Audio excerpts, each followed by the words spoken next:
us a kind of a thank you, Jillian. I just charged right in and didn't even think about pushing that button. Um, let's see. I gotta push OK that I think it's OK to record. All right. So back to today. Here we are. Let's do a real quick round of introductions. Whedon, I'm going to save your team for last. And Elton James with the River Basin Commission staff. Jillian Saul is the person that keeps me remembering to record things, etc. Brent.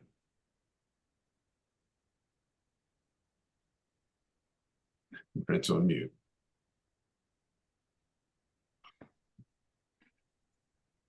Go for it, Brent. What's that? I'm sorry, I missed. You cut out for a minute. Oh, okay. Introduce yourself, Brent. Oh, I apologize. Brent Hunsinger, Friends of the Rappahannock. Thanks for having me. Deirdre. Deirdre Clark, John Marshall, Soil and Water Conservation District, representing Fauquier County. Patrick. Good morning, Patrick Mauney, Executive Director with the Rappahannock Rapidan Regional Commission. Tommy. Tommy Blackwell, former Commissioner of the Revenue in Essex County and friend of the Rappahannock. Mr. Incognito, Charlie's iPad. I try to keep it that way. Good morning, Chip Boyles with the George Washington Regional Commission. All right, thanks, Chip. Norm, welcome. Thank you much, Sheldon. Norm Goulet, Northern Virginia Regional Commission, the ever-lurking interloper. Oh, yeah, well, you can't top the next one. David. Come off mute, David. Remind us who you are. Well, that's David Nunley, formerly of Caroline County, who still gets my emails and is joining us today. Brianna. Hi, Brianna Heath. I am the Environmental Services Coordinator for George Washington Regional Commission. Welcome to your new position. Thank you. Brian. Good morning, Brian Johnson, Virginia Farm Bureau. Welcome, Brian. Joe, welcome. Yes, thank you. Good morning, Joe Lurch with the Virginia Association of Counties. Thank you, Joe. And we've got, let's see, there's someone whose audio just connected. Liz? Yeah, Liz is with us. Hey, good morning. I was on phone and video, audio simultaneously on the computer. Hey, good morning. Liz McKercher, DEQ, Water Planning Director. Oh, well, Liz, welcome. Okay. And let's see, I thought I saw, okay, it was because you were in two places at once, Liz, that was confusing me. All right, got it now. I'm caught up. Let's see, we've got one more person coming in. Whedon, go ahead and introduce your team so we can get rolling.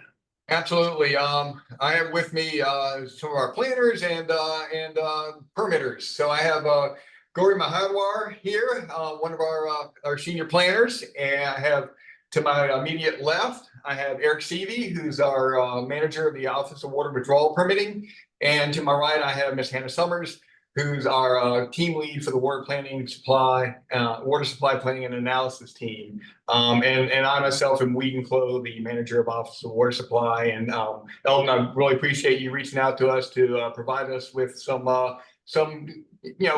chatter before our meeting in December, so that we can produce a presentation that's helpful for the Rappahannock River Basin Commission, which I have a fondness for because I'm a Stafford native and spent many my misspent youth on the Rappahannock River. So some of us would say that's well spent youth. Well spent youth. That's right. There you go. Well, great. And with that, for the sake of time and to get you guys as much dialogue with the rest of us as we can before you have to cut out at 9:50. I'm just going to let you guys take it away. Talk to us about what you're planning to talk to the commission about, and address some of the issues that we kind of preliminarily identified last month and sent to you. Absolutely. Eldon, and I don't have a presentation to show today, but I'm going to kind of That's fine. basically kind of run through the intent. I know you all had spoken, or last we had spoken, there was some interest in this annual state water resources report. So I thought I would kind of lead off with a presentation on that. It'll be very similar to the update that I'll be providing to the State Water Commission this afternoon. So it'll be highlights of it. I might go a little bit more into depth with you guys, especially in terms of talking about drought, because drought has been a ever-present kind of phenomenon in the last 2 years, especially in the Rappahannock River Basin and on up into the Shenandoah Valley as well.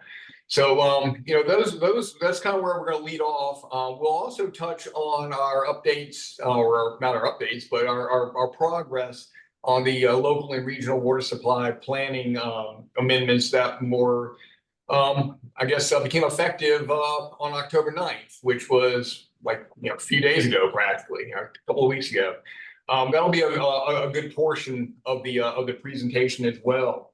I noted on some of the questions that you had sent along from your membership, questions about the groundwater supply study, SJR 25. And we'll be definitely having updates on that, but we have made some initial progress on kind of fleshing out an outline of how a DEQ is going to attack that report. It's a pretty heavy ask. With limited resources in terms of funding, but we're very confident that we can pull together something that will be beneficial, not only to the Commonwealth in general and in General Assembly, but also to ourselves as well in terms of just quantifying, in one place some of the groundwater assets that we're looking at. I don't know how much you want me to roll into this, but I can certainly tell you that the preliminary plan that we have in development for SJR 25 is, right now we're in the final stages of getting model updates from our groundwater modeling contractor, Aquabeo. They provide updates every year in the fall, and we are on track to having those model updates in the middle of November.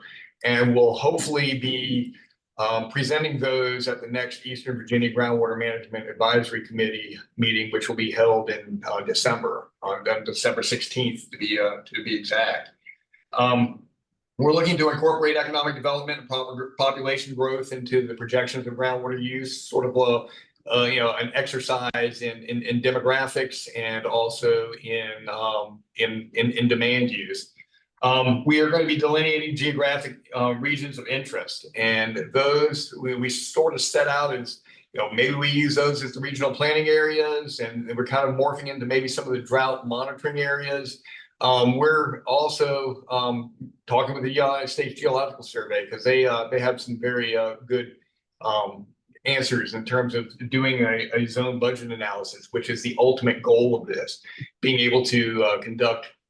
I always liken it to a watershed study, but it's a watershed study underground, where you can't see any of the water that's actually moving around.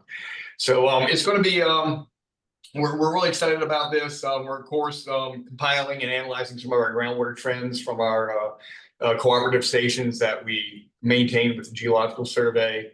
And talking with them, we have active lines of communication. We've been chatting with a lot of folks about it. Hopefully, we're going to be getting some traction here once this model update is put forth. So that's about the groundwater study. That's kind of where we're at that. I could go through this list if you wanted of what you sent, or I could let you drive the conversation now, Eldon, and ask pointed questions about, hey, what do you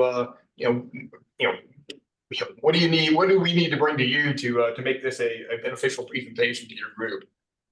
Well, before we go on, let's see if anybody's got questions about what you just summarized on the groundwater study. Brent. Thank you very much for being here once again. Appreciate it. The patron of this bill had recently, about a month ago, sent a letter to DEQ regarding what opportunities for public input and participation there will be on this study. And so I'm wondering kind of at what points during the study, if it's going to be after when the results are in, there will be kind of opportunities for stakeholders to review or have input into the study itself.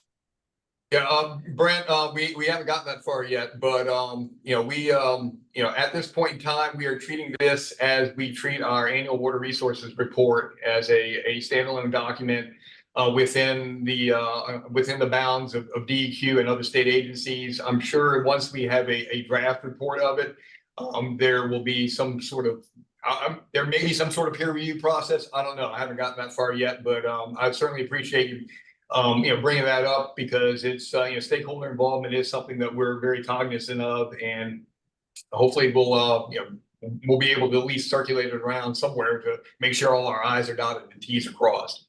But we'll keep you all posted. Thank you. Thank you. All right. Other questions on the groundwater study? Okay. Since you brought up the State Water Resources Annual Report, you want to start off just talking a little bit about that? Sure.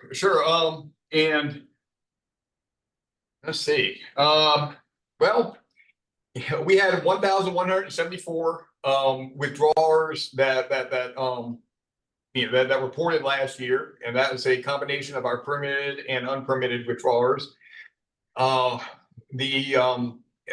was about, I guess, what was it, 5.6 billion gallons per year. Right off the top of my head, I don't have it with me because I didn't bring it.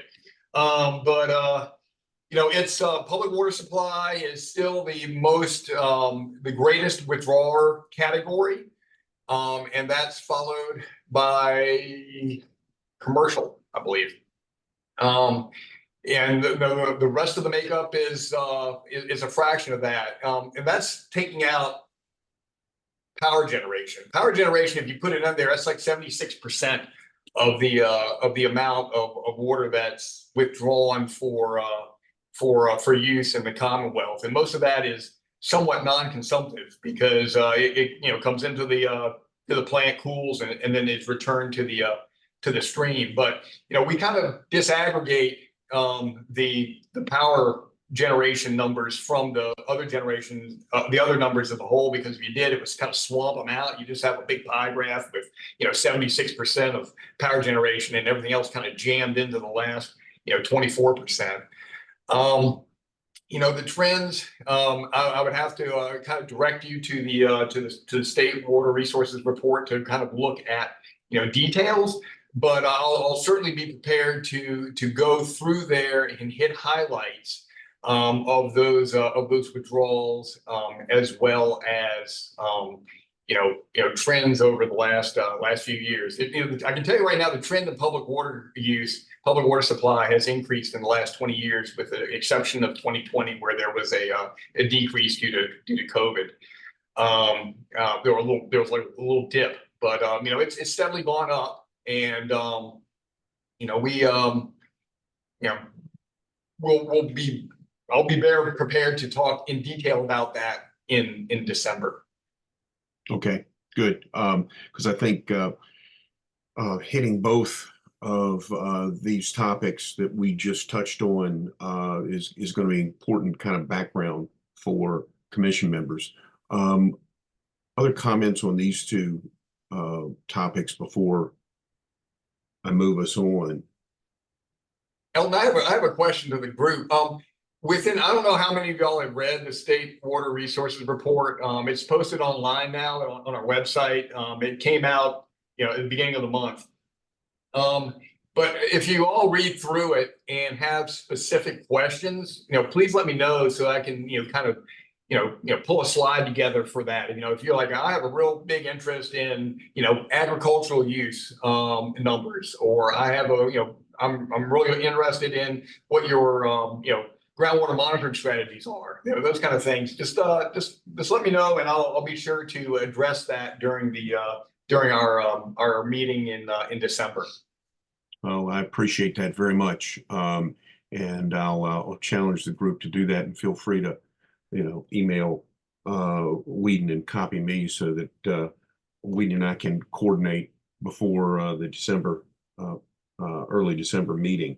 Unless there are others, you hit right off the top the agricultural withdrawals, and if you remember from our notes, that issue came up last month when we were having our discussion. Anything you can tell us about the impact of grandfathered unpermitted withdrawals? Because if you don't address it in the presentation, I know you're going to get asked.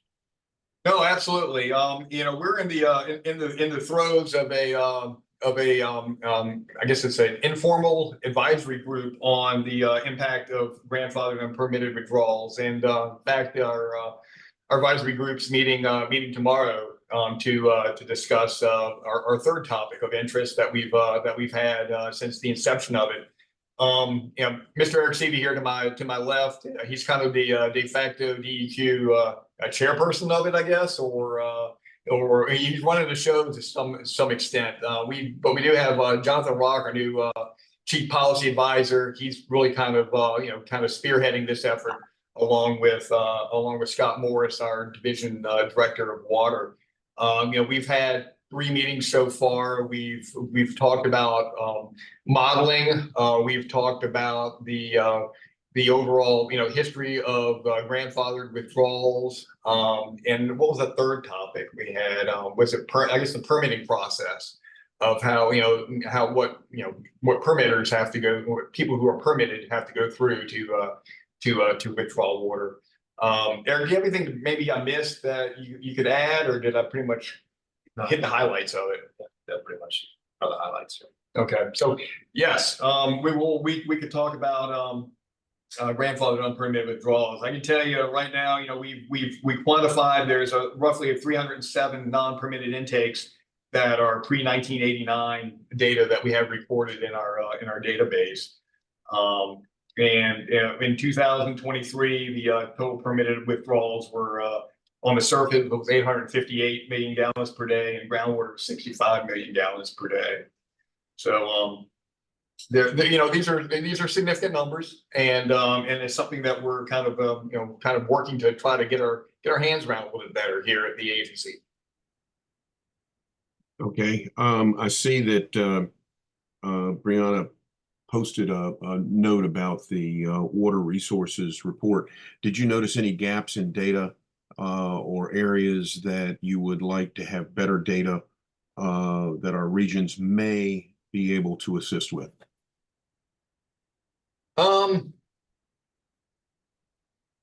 Yeah, I'm gonna let Hannah take that one. So I'll just briefly, I'll say, so as in the overall trend of annual reporting data, we received what we would have expected year to year. So there was not a change necessarily in the past year. But long term, we have noticed that we're certainly not capturing necessarily all agricultural data. We know that there are more withdrawal users out there than what is being reported. So last year we hit close to 80% of total reported uses of what we have registered in our database. So of course, some of that could be accounted for facilities that have either gone out of commission or intakes that are no longer operational, but we know that some of that is also folks that we're just not reaching. So some of our hope in going into the next water supply plan development process is that we'll be able to fill in some of those gaps. So certainly, as you all are speaking with stakeholders in your regions, encouraging participation in that annual water withdrawal process, or including that data as part of the water supply plan submission would help us to round out those figures. We can certainly look more at specific use types for the meeting in December and come with maybe some more specific action items then as well. But yes, to answer your question, we are certainly looking to fill some of those data gaps in this supply plan process. Okay, thank you. Other questions from the group? Okay. Eldon, I have one if you don't mind. Go right ahead, Brent. Thank you. I was wondering if you all can speak to the lack of data from the grandfathered intakes, how that impacts the validity of current modeling for current intake applications. I think the way we've been handling the grandfather withdrawals is the way we handled the other, I guess, unpermitted. It's the 5-year rolling average of those withdrawals, what they've been withdrawing as far as going into the model when somebody comes in for an application for a permit. But all the grandfather withdrawals are required to report annually.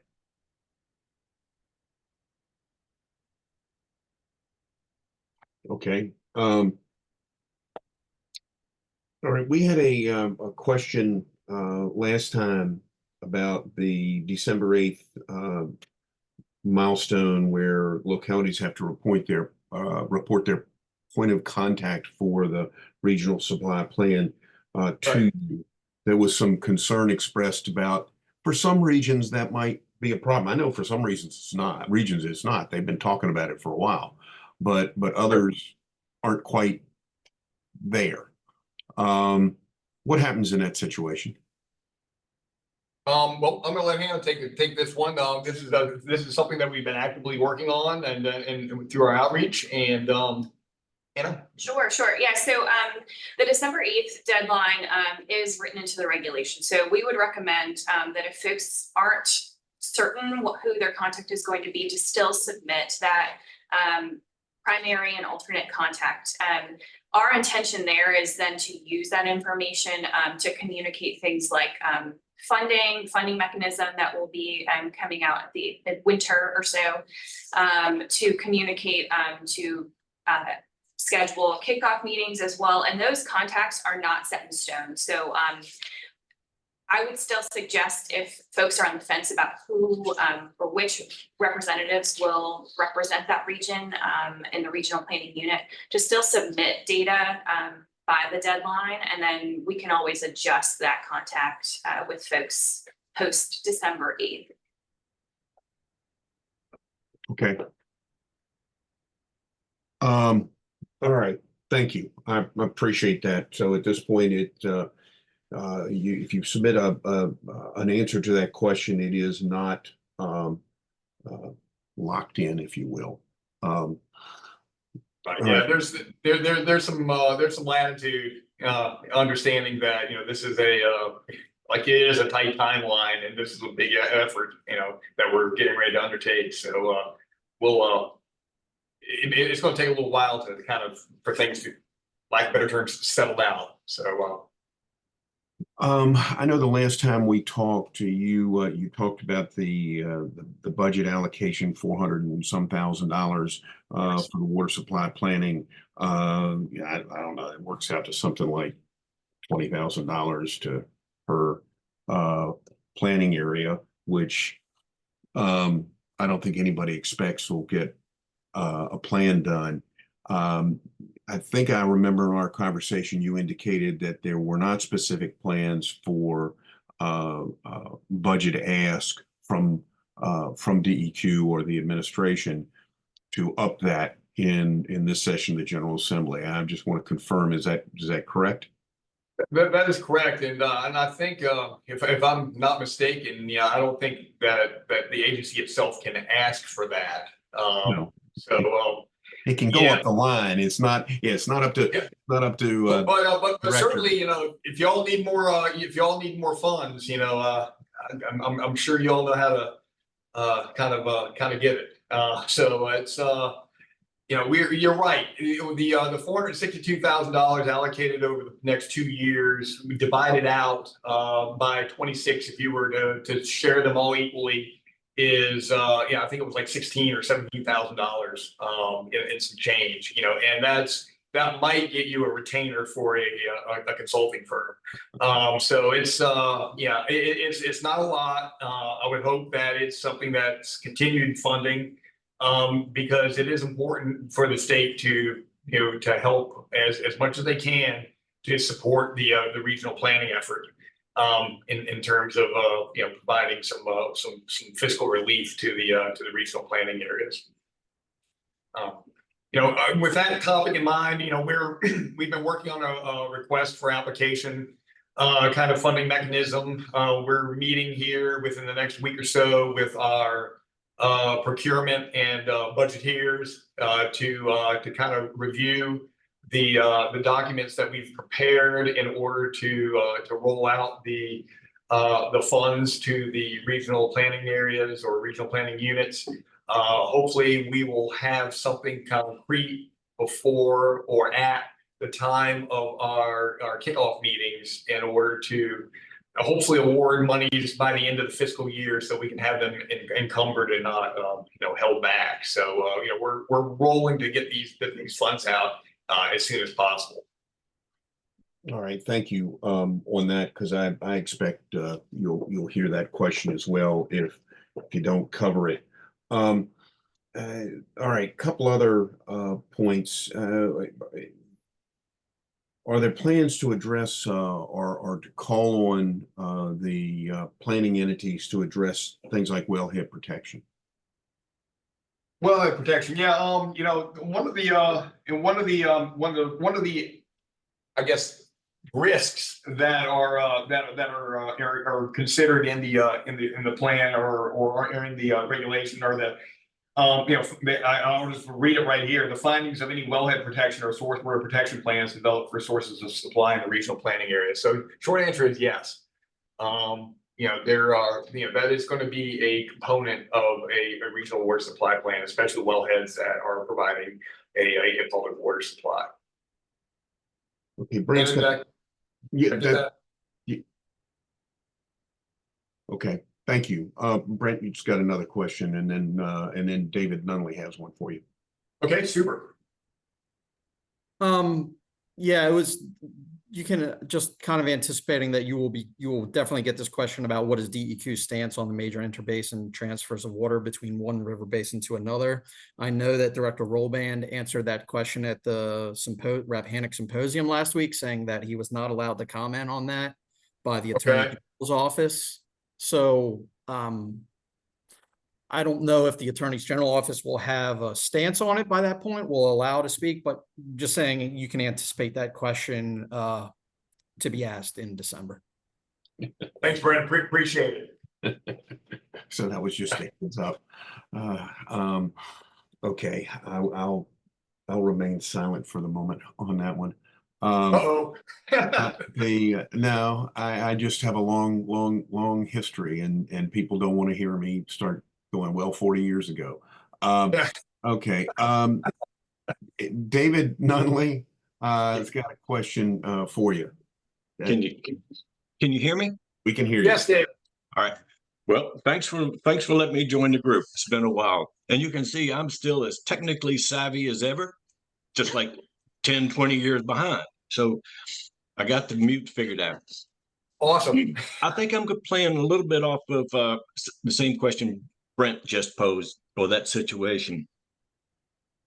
My question is on the discharge of water once it's been used.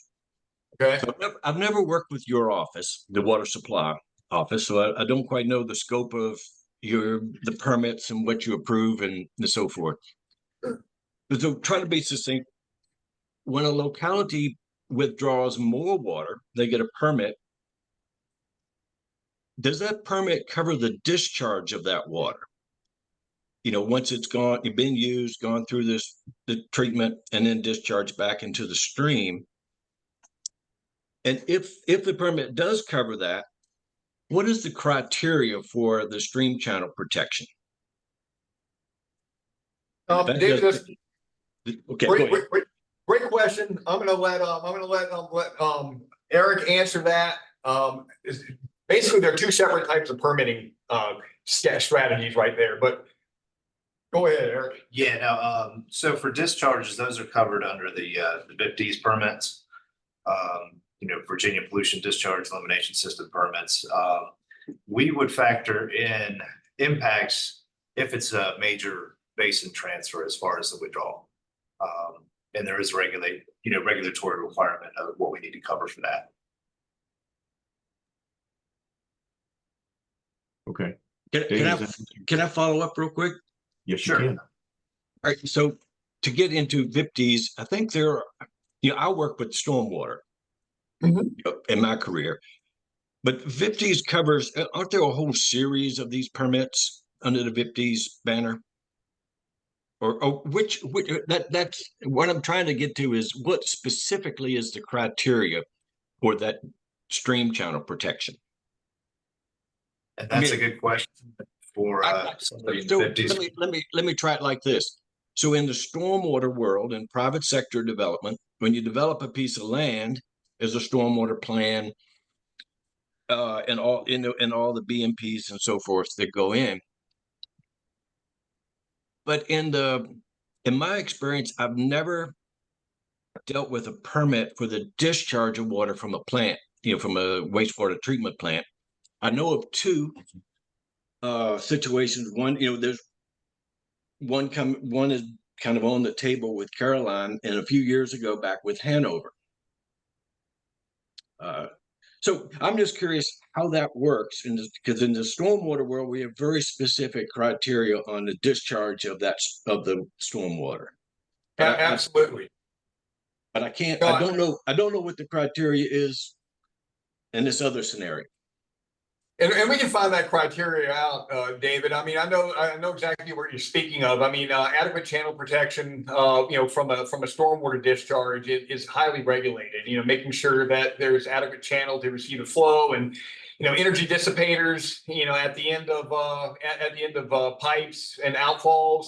I know a lot of the VIPDs permitting with discharges from a treatment plant are discharging into bodies of water that are usually large enough to assimilate the waste capacity of not only the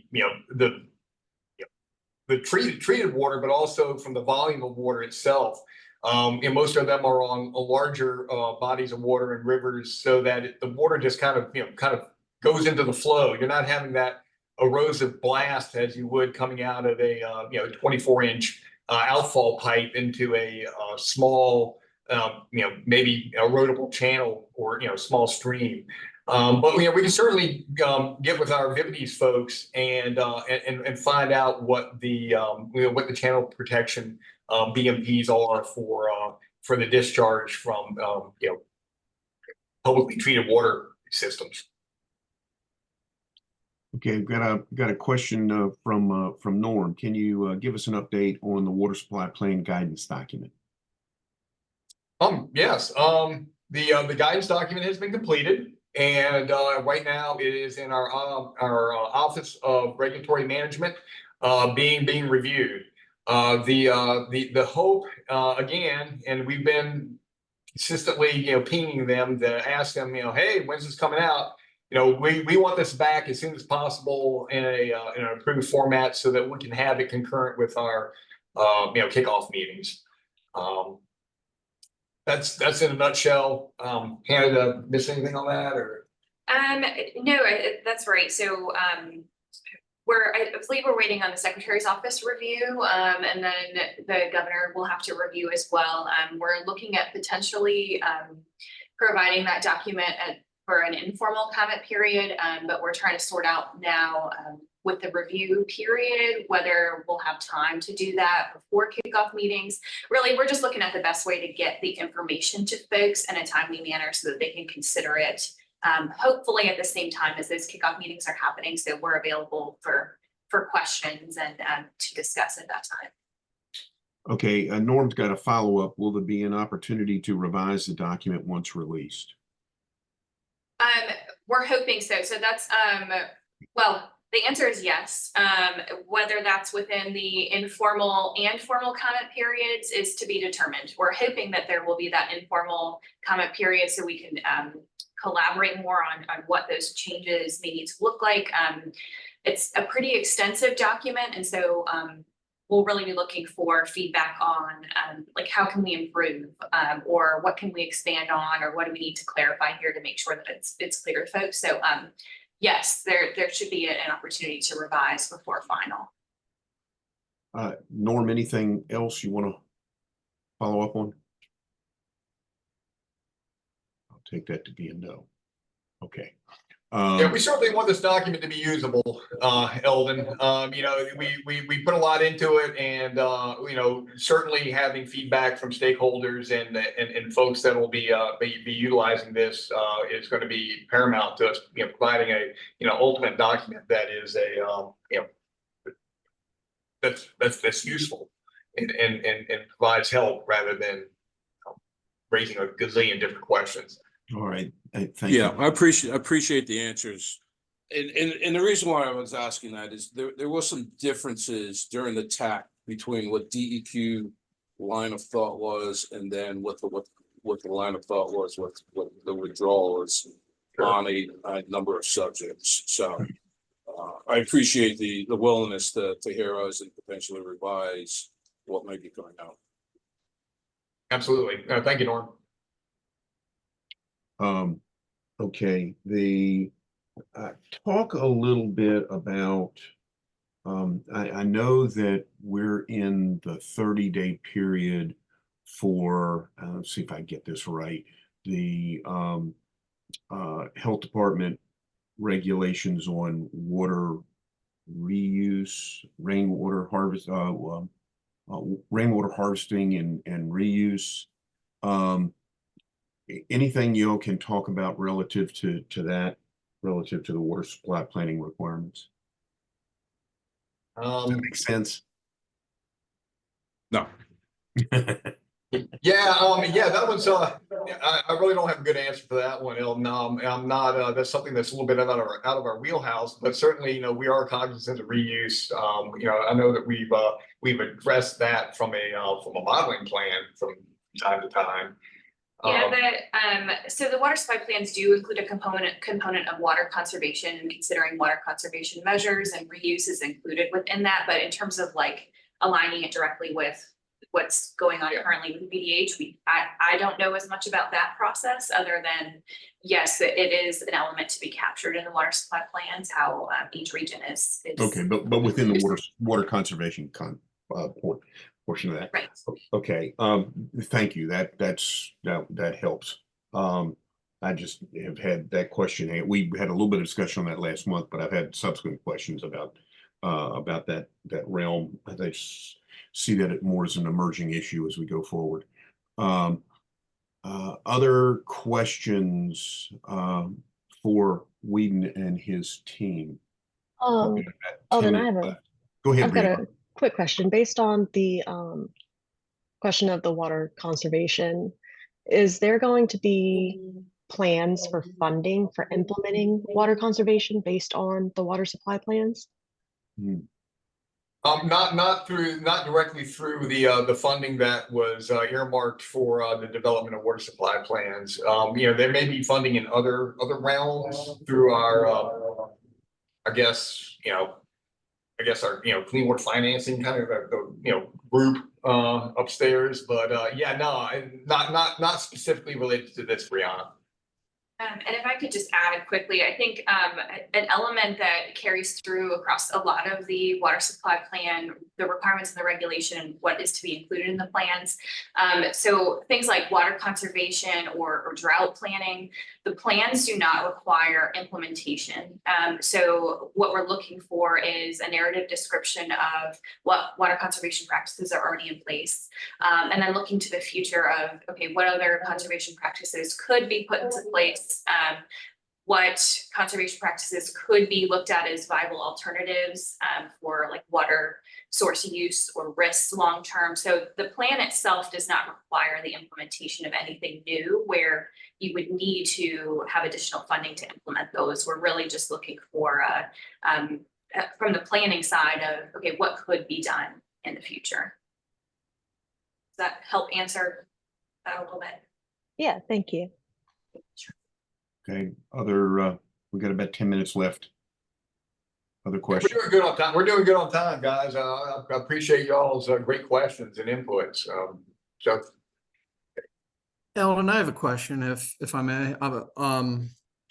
This is for Eric, actually. I was wondering if you could address, if we can really drill down into the grandfathered unpermitted intakes. What exactly, like, what is the data that is currently missing? If you can, like, kind of crystallize it into like what exactly data are we missing in the modeling? I wouldn't say there's a lot of data as far as withdrawals that's missing. What's missing and why we have this informal work group is really to answer the question, how should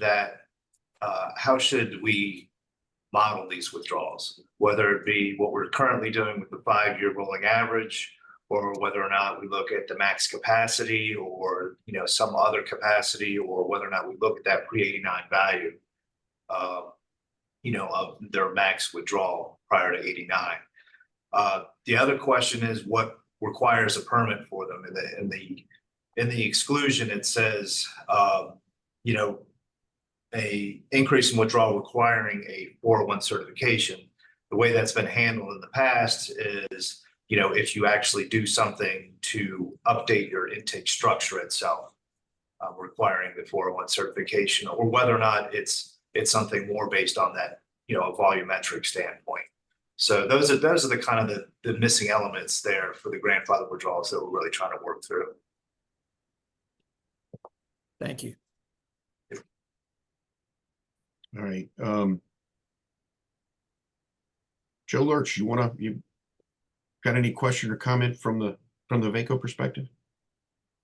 No, I mean, this is just good information to have and keep me in the loop. So I appreciate that. I think it is going to be interesting, and when we're talking, just kind of melding the two together, there's going to be, I think, appetite for regional energy planning legislation coming, and I think some of that discussion could include water supply. Well, yeah, that's about the closest anybody's come to saying the word data center. I didn't say it. I didn't say it. We all know what you meant, Joe. Oh my gosh. Well, you know, everybody knows we're gonna have to deal with that aspect both of water and energy, and the General Assembly is going to be dealing with that stuff.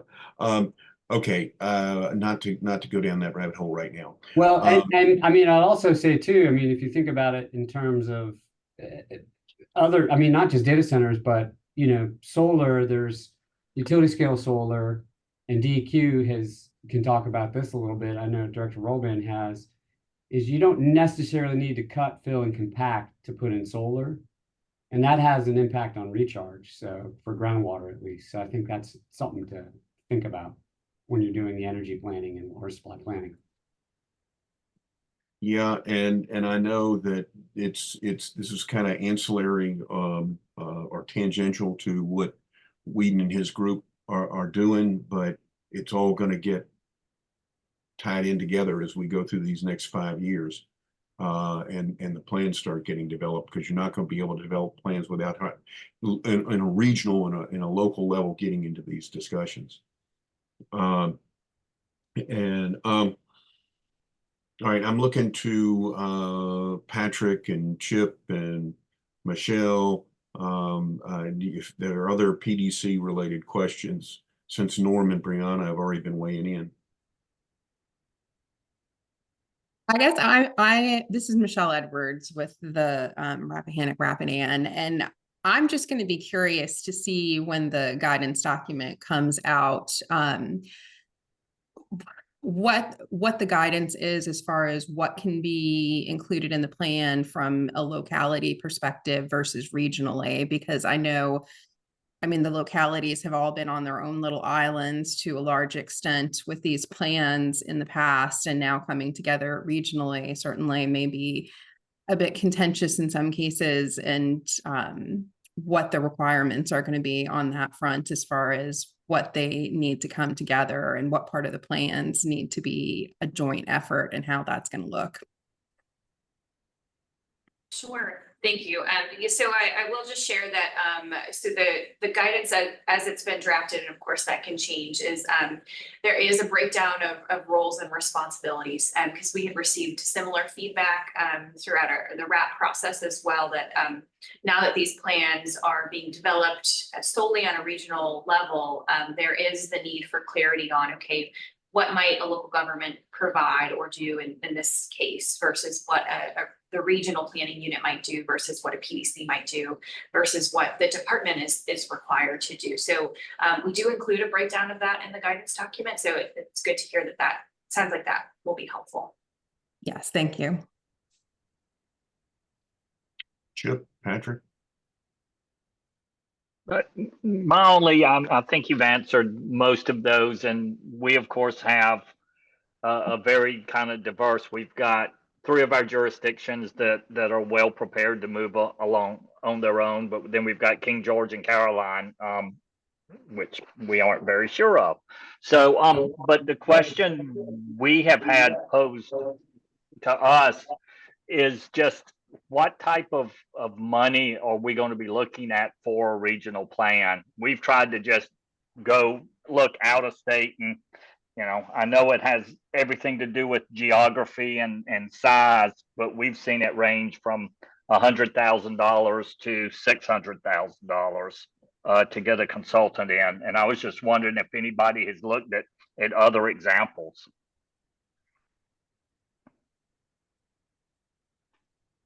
Chip, no, I do not have a good idea of what the current cost would be for a regional supply plan to be developed. Certainly the numbers that you pose, from the $100,000 to $500,000 range, seem reasonable based on, my knowledge of having to deal with consultants in the past is to develop, different plans for a local utility. So certainly it's going to be beyond that order. I would think. And again, certainly the funding that's being proposed by that's in the budget right now is is, for lack of a better term, spit in the bucket compared to that. So hopefully we can.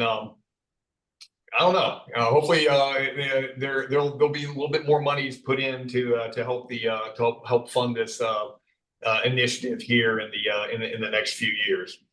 Right. Hey, And not speaking on behalf of the PDCs, but yeah, your spit in the bucket, I think would probably be an adequate amount if the PDCs do act as a representative for a region. I'm thinking that amount would probably cover that. Right. Yeah. Exactly. Along with the retainer for the consultant, as you said. Hey, Chip, this is Norm. Yeah.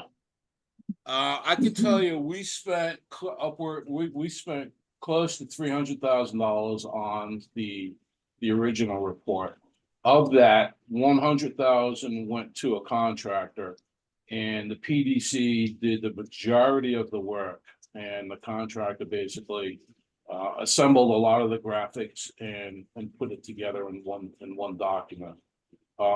We're thinking this time around it's probably going to be in the same magnitude, maybe a little more expensive because some of the asks from DEQ this year for this next plan are going to be a little more extensive.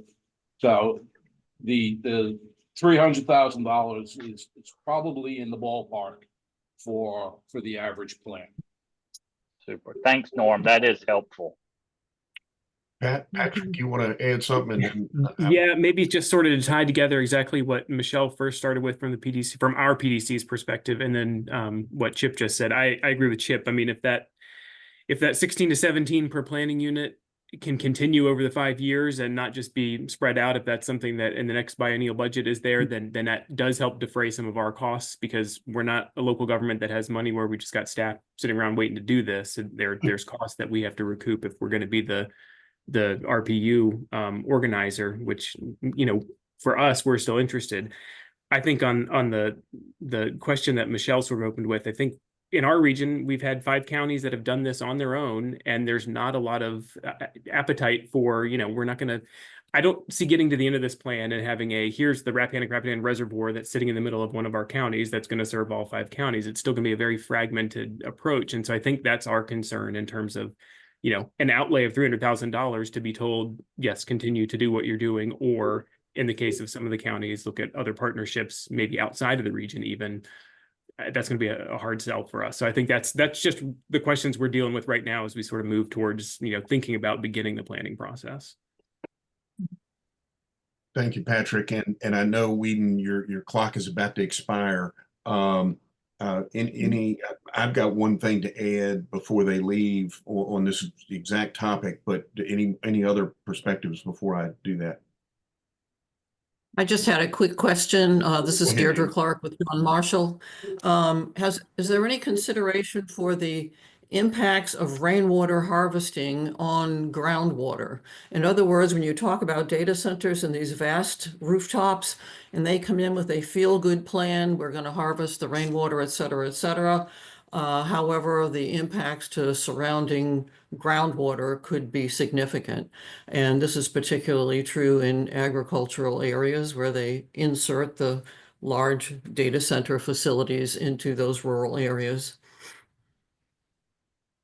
Deirdre, that's great. That's a great question.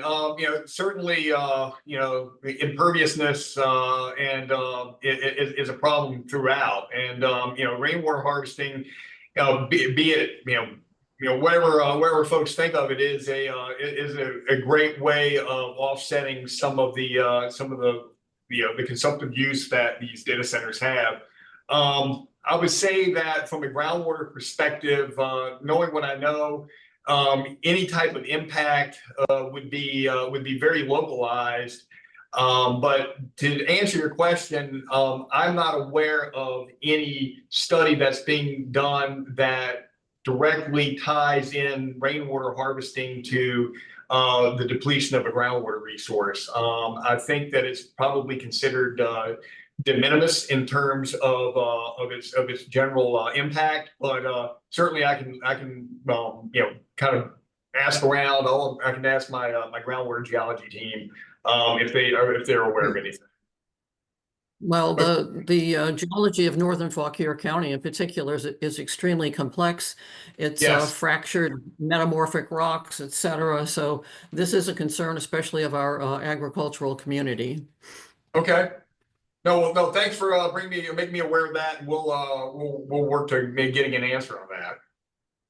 Thank you. I appreciate that. Thanks, Deirdre. All right, and I want to thank everybody. We've got some other technical committee stuff to talk about once Whedon and his team exits. I'll just add this one little snippet. I was at a meeting with the county administrator and 3 of his 4 delegation representatives in the General Assembly yesterday, who proceeded to tell them that they think the regional plan in their area is going to cost about $200K, and that the less than 20,000 from the fund is just not a good cost share arrangement. And Right. the 3 legislators were all understanding of that. They didn't offer to carry a budget amendment, but they certainly were understanding. So it's not going to be news to any of them that their locals are talking to them about. Awesome. So offer that for what it's worth. Okay, Whedon, anything you guys want to wrap up with? No, all I want to wrap up with, Eldon, is I appreciate the opportunity today to speak with you and the Rappahannock Region Basin Commission. Because certainly, I enjoy the relationship we have with many of the folks here on the call. We've been in contact with either via email or calls. Certainly, we look forward to our conversation that we'll have in December, and we will, work towards getting a presentation that kind of goes to answer some of the questions that we brought up today. Thanks again. And if you all have any questions directly, Eldon, you know how to get a hold of me. And I think most of you all do as well. Please feel free to reach out anytime, and we'll do our best to accommodate and answer any questions y'all may have in the interim. All right, we'll talk more before December, Whedon, and everybody's here heard your encouragement to read the State Water Resources Plan and offer you any comments relative to that document and helping in put this presentation together for early December. Yep, absolutely. Eldon, thanks a bunch, and sorry to leave 5 minutes early, but we're going to roll on to the Drought Monitoring Task Force because it's getting drier out there again. So go do a rain dance. We need it. Yeah, absolutely. Y'all have a great afternoon. Thank you. All right, thank you. Bye-bye. folks, thanks for everything. That was a great set of discussion questions and input to these guys. Joe, now that the now DEQ's left, with the exception of Liz, and Liz, you're welcome to stay. Yeah, I'm trying to leave. I'm just not very technically savvy in Zoom. I'll just add, I've been taking notes the whole time, and when you ask questions, such as you did today, we do try to capture those and route those to our weekly secretary's report. And so your questions about cost, and I am drafting the weekly right now. Just so you know, when you ask those questions, that it's important, and we do document them and we route them as far up the chain as we can so your voice is heard. And so I was quiet, but I was busy typing, I promise. So thank you so much for your time and your good questions. That must have been the feedback we were hearing was your keyboard. Oh, sorry. No, I'm Yeah. kidding. Thank you, Liz. And I don't know if Joe's comment is something that would be helpful, but since he's got his hand up before you leave, Liz. Okay. Joe. Yeah, no, I was just gonna say, because I have to go to the blockchain technology subcommittee online. Yeah, I know. I'm going to get you to tell me what happens.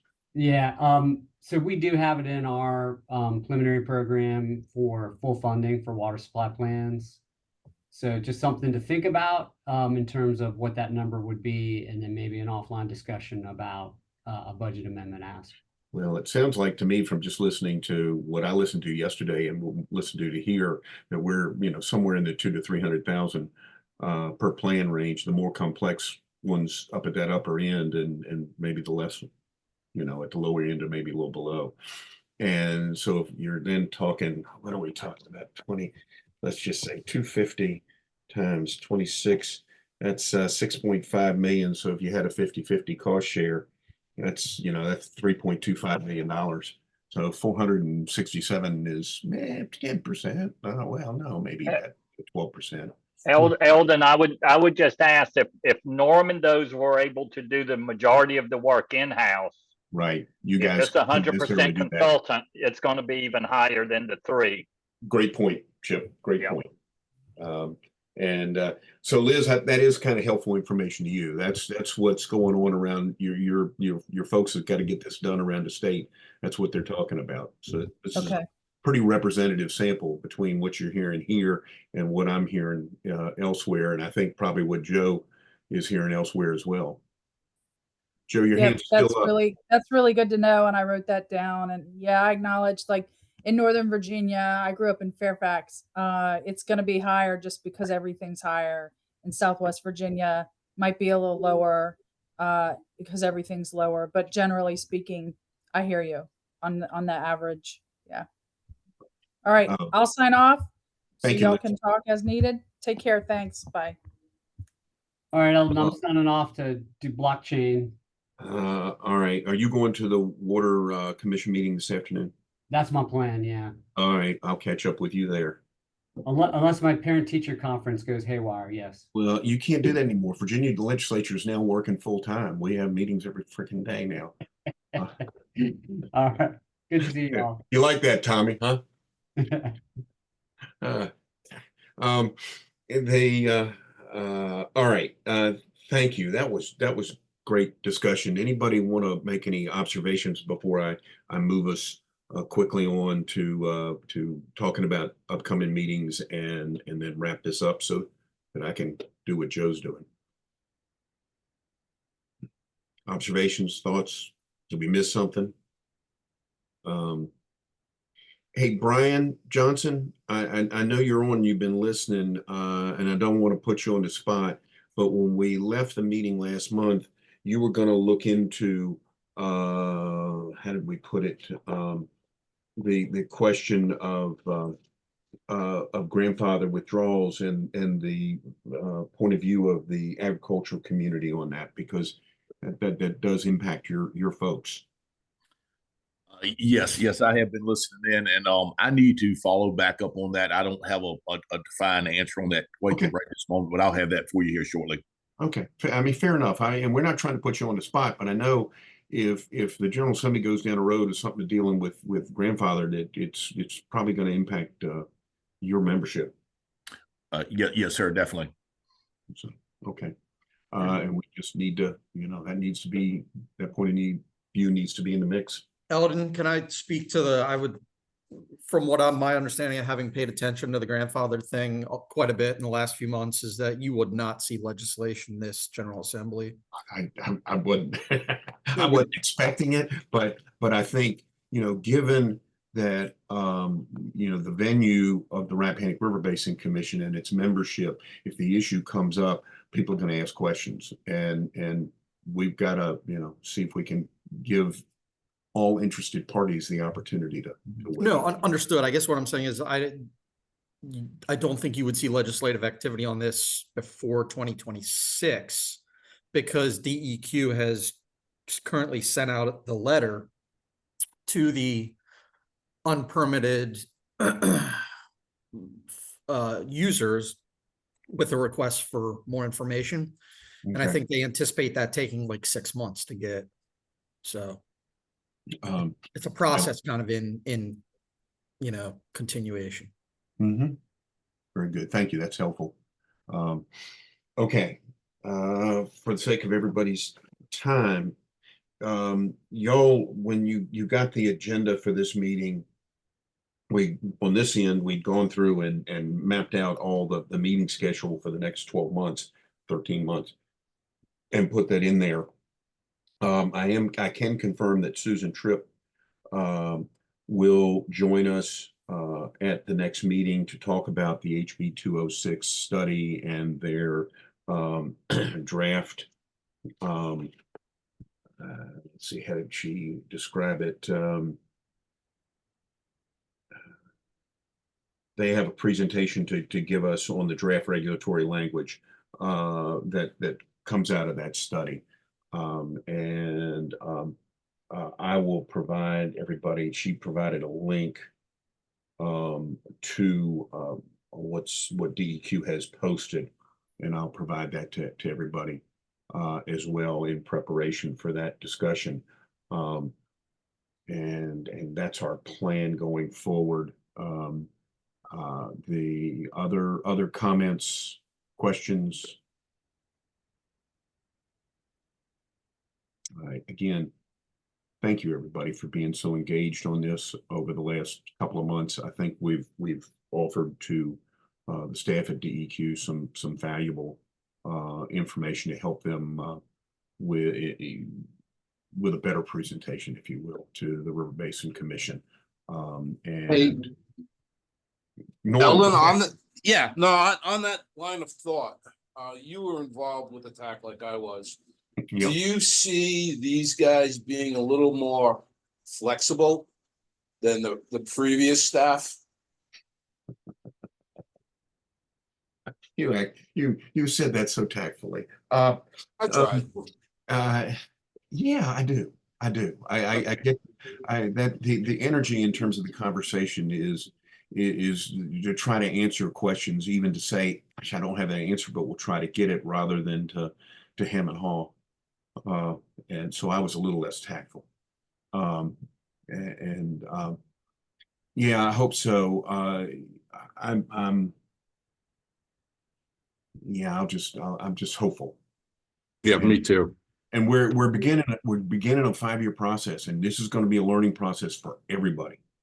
Because with current events, what happened in Southwest Virginia with Helene, and I know that's emergency stuff, but when I was at a health department meeting in Charlottesville yesterday, and I listened to the description of the destruction of water systems in Southwest Virginia, I'm sorry guys, that was scary. I mean, small towns and just their whole infrastructure is gone. I mean, just gone. I mean, it's not like damaged. And nobody was prepared for that. And it wasn't because people were lazy. It was because nobody expected a storm like that. Or should have had any, given everything we've known, any reason to. Well, that world has now changed. And I was listening to a health district director down there, just, we're still trying to get things we're still trying to deliver water to people, you know, weeks later, and we don't have the infrastructure to do it. And so I think that kind of learning experience is going to have to help inform some of this process we're about to begin in ways that a month ago none of us even thought of. And Yeah, I agree. When the definition of risk was thrown out there, what we've seen now, it wasn't even contemplated. And quite frankly, I mean, risk takes on a very different nature depending upon where you are in the Commonwealth. And the inflexibility prior to this, I hope, goes away. Maybe that should be the mantra. Yeah. Good point, Norm. I'm glad you raised that and you gave me the opportunity. Yesterday, that meeting was just flat. And that was what I'm talking about was only a small part of the meeting. It just was so enlightening. I had no idea how bad it is in places. This was someone from the Mount Rogers area, the health district director, and I mean, long established small systems that just can't deliver without major improvements. How do we plan for that? It's a shame that none of that's making the press right now. It would be really helpful. It is, but I tell you what, within our circles, it's going to have to. Otherwise, we're going to relive the immediate past. And yeah. So anyway, all right. On that happy note, anything else for the good of the cause, folks? Thank you for all that you're doing to help us do this and get this presentation to the commission so that the elected officials can appreciate what we're dealing with. All right. Thanks, everybody. See you next time. Thanks, Ellen. Have a good day. You too. Thank you. Bye.